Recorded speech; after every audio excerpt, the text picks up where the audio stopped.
প্রিয় সহকর্মীবৃন্দ, বিএনপি জনগণের কাছে প্রতিশ্রুতিবদ্ধ।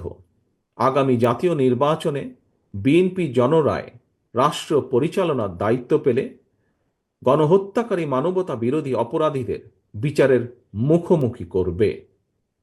অন্তর্বর্তীকালীন সরকারের প্রতি আহ্বান, সারা দেশে গণহত্যাকারীদের দোসর মাফিয়া চক্রকে পুনর্বাসনের স্থানীয় নির্বাচন অনুষ্ঠানের পরিকল্পনা থেকে সরে আসুন। অবিলম্বে আগামী দিনগুলোর জন্য অন্তর্বর্তীকালীন সরকারের সুনির্দিষ্ট কর্মপরিকল্পনার রোডম্যাপ ঘোষণা করুন।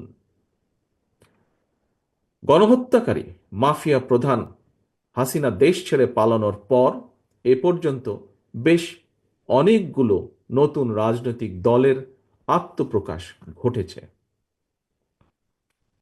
বহুদলীয় গণতন্ত্রে বিশ্বাসী বিএনপি সকল নতুন রাজনৈতিক দল ও সংগঠনকে স্বাগত জানায়। তবে নির্বাচনের মাধ্যমে গ্রহণ কিংবা বর্জনের চূড়ান্ত সিদ্ধান্ত জানাবে জনগণ। সুতরাং প্রতিটি দলের অংশগ্রহণ একটি অবাধ ও সুষ্ঠু নির্বাচন, জাতীয় নির্বাচন অনুষ্ঠানের লক্ষ্যে সবার আগে নির্বাচন কমিশনকে প্রস্তুত রাখতে হবে। দেশে একটি অবাধ এবং সুষ্ঠু নির্বাচন অনুষ্ঠানের জন্য নিরপেক্ষতাই হচ্ছে অন্তর্বর্তীকালীন সরকারের সবচেয়ে বড় পুঁজি। কিন্তু সরকারের নিরপেক্ষতা নিয়ে ইতিমধ্যেই জনমনে সন্দেহ, সংশয় সৃষ্টি হয়েছে।